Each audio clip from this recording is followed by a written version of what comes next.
Someone texted me, he reads Republican.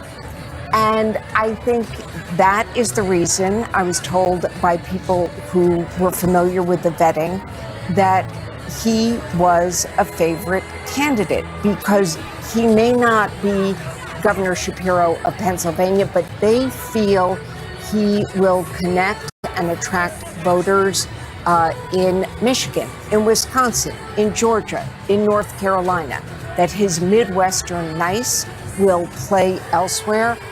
I also just want to say about that speech, it's one of the reasons that Harris picked him.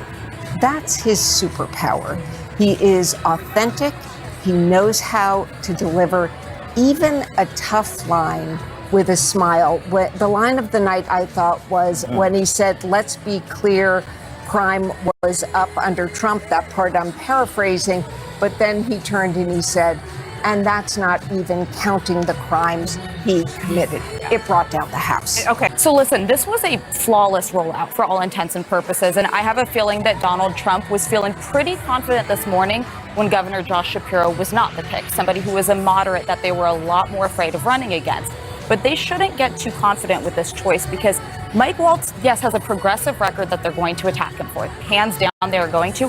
But to Jamie's point, he reads like a normie uncle, dad, white guy in the Midwest. And I think that he's somebody who can play in those critical swing states, Wisconsin, Michigan, his home state of Minnesota, but also in Pennsylvania.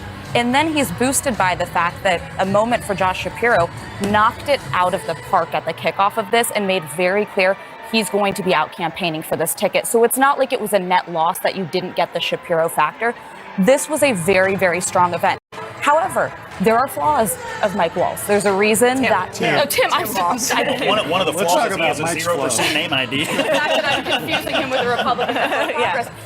There are things that are going to be really relitigated, like this, the riots in the summer of 2020, his slow walking, calling out the National Guard, something that's been a vulnerability and that Republicans have called out Kamala Harris for. But I think they're prepared for what the attacks are, and if they stick to this script tonight, it will work.